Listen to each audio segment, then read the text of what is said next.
l'invité de la matinale. KTO Radio. Les députés ont repris lundi en milieu d'après-midi l'examen du projet de loi sur la fin de vie, séparé désormais en deux propositions, l'une sur les soins palliatifs, l'autre autorisant pour la première fois sous condition l'accès à l'euthanasie et au suicide assisté au travers d'un nouveau droit à l'aide à mourir. C'est en tout cas la formule retenue. On décrypte ce matin les enjeux de ce débat à l'Assemblée nationale avec Tugdual Derville. Bonjour. Bonjour Maxence. Merci d'être avec nous. Vous êtes porte-parole de l'association Alliance Vita que l'on connaît bien sur KTO. Ce qui change par rapport au précédent projet, c'est d'abord le fait que les deux volets, le suicide assisté et le volet soins palliatifs, sont désormais séparés. C'est une bonne chose ? C'est à la fois une bonne chose parce que ça permet à des parlementaires de voter une des lois, nous l'espérons, la loi sur les soins palliatifs, et de rejeter l'autre, c'est toujours possible. Mais c'est aussi un piège parce qu'on discute en même temps ces deux sujets alors que les lois en réalité sont incompatibles. On ne peut pas à la fois tout faire pour soigner, protéger, accompagner la personne sans porter atteinte à sa vie, sans la tuer, et puis de l'autre côté organiser sous une expression très piégeuse d'aide à mourir qui dissimule soigneusement ce qu'elle ne veut pas nommer, euthanasie et suicide assisté, une autre loi. Vous voyez, donc ces deux lois, il y a le risque que, aux yeux de l'opinion publique, la promotion des soins palliatifs serve d'alibi à la levée de l'interdit de tuer entre soignants et soignés, alors que c'est la condition première de la déontologie médicale. Tugdual Derville, je le disais en introduction, il y a cette nouvelle notion qui apparaît dans le volet du projet de loi sur l'euthanasie, c'est celui de droit à l'aide à mourir, notamment la notion de droit qui apparaît ici, disparaît également celui de pronostic vital engagé dans le texte de la commission. Qu'est-ce que ça change ? Eh bien, c'est le terme précisément de la perspective de la mort qui a été supprimé par rapport au projet de loi de l'an dernier, qui était déjà extrêmement mauvais, qui avait été aggravé déjà en commission spéciale. Cette fois, il n'y a plus de terme, c'est-à-dire que la personne peut être atteinte d'une maladie, la formule exacte c'est une affection grave et incurable, quelle qu'en soit la cause, qui engage son pronostic vital, en phase avancée ou terminale. Donc quand on regarde ce qui a caché derrière cette terminologie, et la haute autorité de la santé vient d'ailleurs de décrypter ces formules en disant qu'elles sont trop floues, et qu'elles permettent beaucoup de choses. Une personne qui découvre qu'elle a un cancer avec déjà des métastases, on sait désormais que le pronostic certes vital est engagé, mais qu'on ne sait pas quand la personne terminera ses jours, ni même si elle terminera ses jours à cause de ce cancer. Il y a beaucoup de progrès qui ont été faits.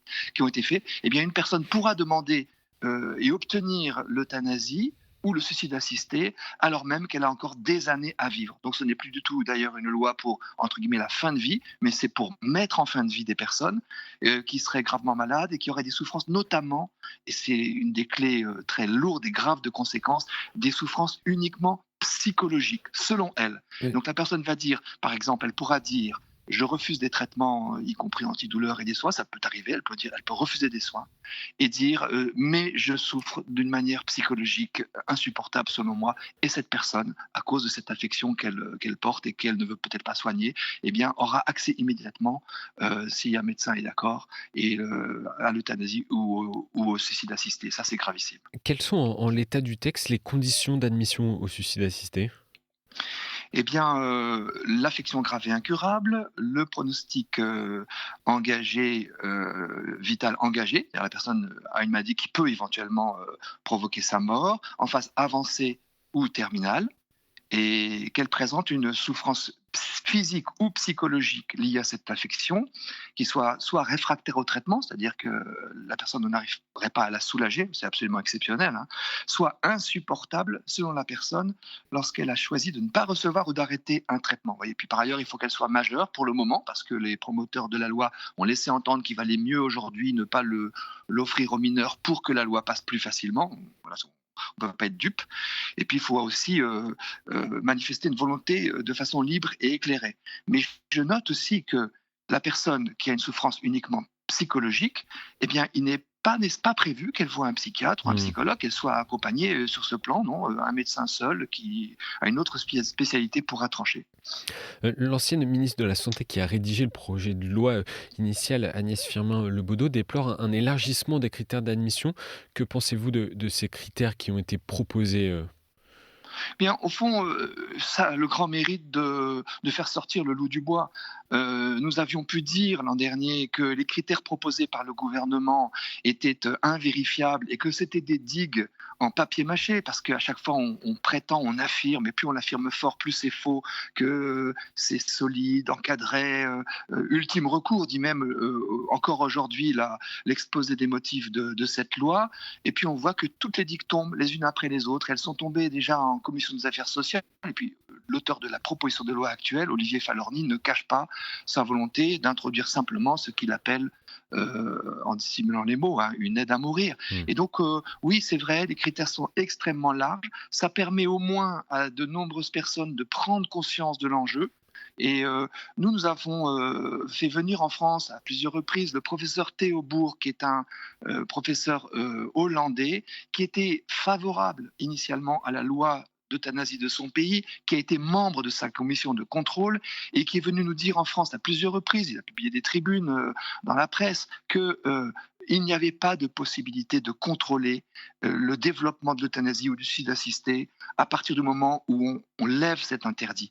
Il y a des lois qu'une exception ruine, en fait. Et à partir du moment où vous levez l'interdit pour quelques-uns, pourquoi ne pas le faire pour d'autres et pour d'autres et pour d'autres? Et c'est ce qu'on voit en Belgique, en Hollande, au Canada, dans les rares pays qui ont légalisé l'euthanasie, où on commence par des cas qu'on prétend ou qu'on dit ultimes, et on essaye d'ailleurs de provoquer beaucoup d'émotions sur ces situations, et ensuite on balaye tous les critères initiaux. Et voilà qu'au Canada, des personnes qui ont uniquement un handicap physique peuvent accéder à ce qu'ils appellent l'aide médicale à mourir.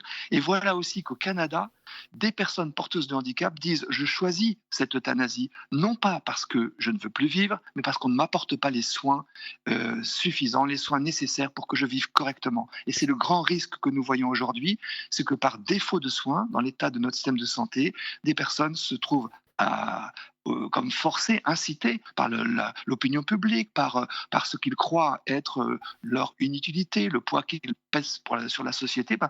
Ils vont se réfugier dans l'euthanasie ou le suicide C'est assisté, comme c'était ce qu'on leur demandait. c'est une menace directe pour les plus vulnérables? Ah ben c'est exactement le cas, c'est vrai. C'est le grand risque.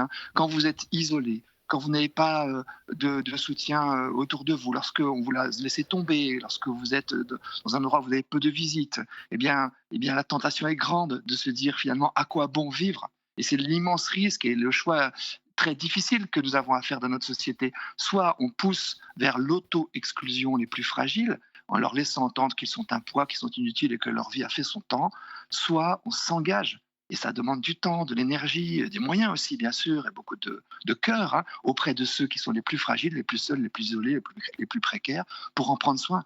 Et là, ça détermine bien sûr la qualité de notre civilisation. C'est pour ça que c'est une loi absolument gravissime qui est Mmh. en passe d'être votée. Qu'est-ce qui vous inquiète, vous révolte le plus, Tugdual Alderweireld?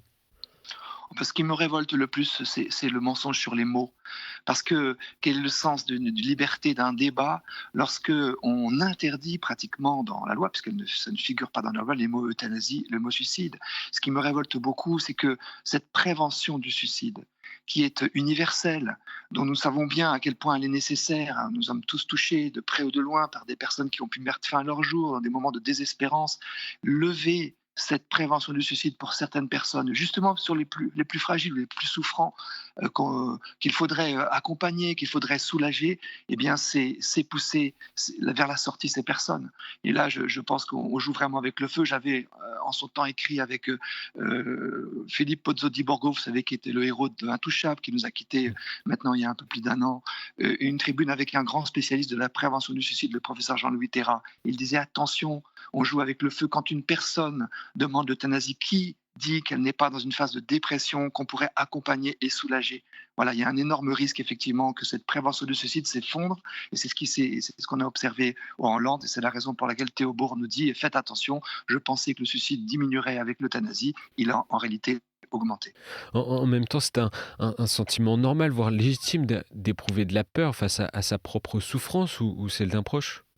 Ah oui, vous avez raison, mais c'est très important de noter que là, on nous présente au fond un choix truqué, hein, soit souffrir de manière insupportable, soit mourir de manière paisible. Alors, l'euthanasie n'est pas une mort paisible, hein, ça laisse des traces considérables, y compris chez les proches, qui peuvent être divisés, les soignants qui sont obligés de passer à l'acte, et même s'il y a une clause de conscience dans la loi. Et puis, il faut effectivement reconnaître qu'il est naturel, il est normal pour des personnes à certains moments d'avoir envie de mourir. Je me souviens d'une personne qui disait, justement, elle le disait avec un grand sourire parce qu'elle était en soins palliatifs, elle disait j'avais envie de mourir. Mais voilà qu'on a pu la soulager, lui donner tous ces médicaments antidouleurs, cet accompagnement psychologique qui soulage, hein. Les personnes qui arrivent en soins palliatifs, il y en a 3% qui demandent l'euthanasie. Une semaine après, il n'y en a plus que 0,3%. C'est dire l'impact d'une qualité de soins. Or, en France, aujourd'hui, il n'y a que la Mmh. moitié des patients qui ont besoin de soins palliatifs qui y ont accès. Vous voyez, on va les pousser vers la désespérance alors que nous avons les moyens de les aider à ne pas désespérer en les soulageant. Et il faut bien redire, et peut-être merci de la question, parce que nous sommes contre l'acharnement thérapeutique, nous sommes pour les soins antidouleurs, les traitements antidouleurs, l'accompagnement, mais bien sûr contre l'euthanasie et le suicide assisté qui sont la négation même de l'accompagnement. Les représentants des principaux cultes en France, catholiques, protestants, orthodoxes, juifs, musulmans et bouddhistes, ont mis en garde ce jeudi 15 mai hier contre les graves dérives et le basculement radical que pourrait provoquer, selon eux, la proposition de loi sur l'aide à mourir. Comment comprendre que cette unanimité des religions n'a pas fait davantage d'impact? Eh bien, d'abord, c'est remarquable qu'il y ait cette unanimité. Ensuite, il faut noter que la raison seule, l'expérience des soignants notamment, suffit pour récuser ce basculement anthropologique, ce basculement de société qui ouvre la porte à l'administration de la mort par un soignant. Nous redisons que la mort n'est pas un soin.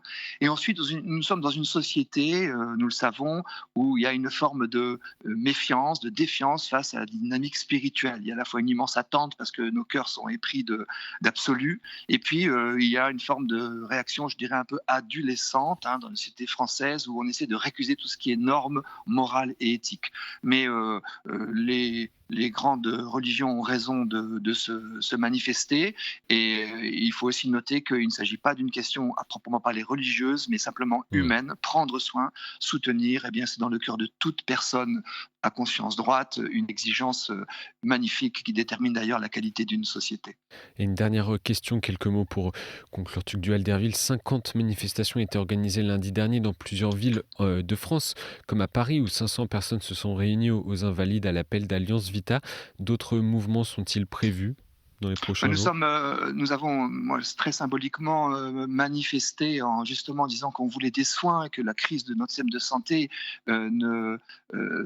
rend encore plus scandaleux la perspective de la levée de l'interdit de tuer. Et on va continuer effectivement à agir. J'invite les auditeurs à aller sur le site d'Alliance Vita. Ils le trouveront facilement pour peut-être écrire à leurs parlementaires. Et notre site le facilite ou continuer effectivement à suivre cette actualité car il y a ensuite, si la loi a été votée solennellement le 27 mai, mardi, il y a ensuite le passage au Sénat, on ne sait pas quand est-ce qu'il arrivera, tout peut arriver, donc rien n'est jamais écrit par avance. Et vraiment, je nous encourage tous à ne pas désespérer sur ce sujet. L'histoire a montré que tout peut encore arriver, l'instabilité politique, d'autres sujets peuvent prendre le dessus. Ça serait d'ailleurs légitime qu'on aborde les priorités politiques autrement qu'en prétendant rendre urgent quelque chose qui risque de beaucoup déstabiliser la société qui n'en a pas besoin. Donc restons vraiment Mmh. reliés et on va voir un petit peu comment les choses tournent. Mais en tout cas, il faut s'engager, effectivement. Merci Tugdual Derville pour ces éclairages. Je rappelle que vous êtes le porte-parole d'Alliance Vita et je me permets de citer l'un de vos derniers essais. Docteur, ai-je le droit de vivre encore un peu l'euthanasie et le suicide assisté démasqué, publié aux éditions Salvator en 2023. Encore merci d'avoir été avec nous ce matin. Merci. Au revoir, Maxence Éloi.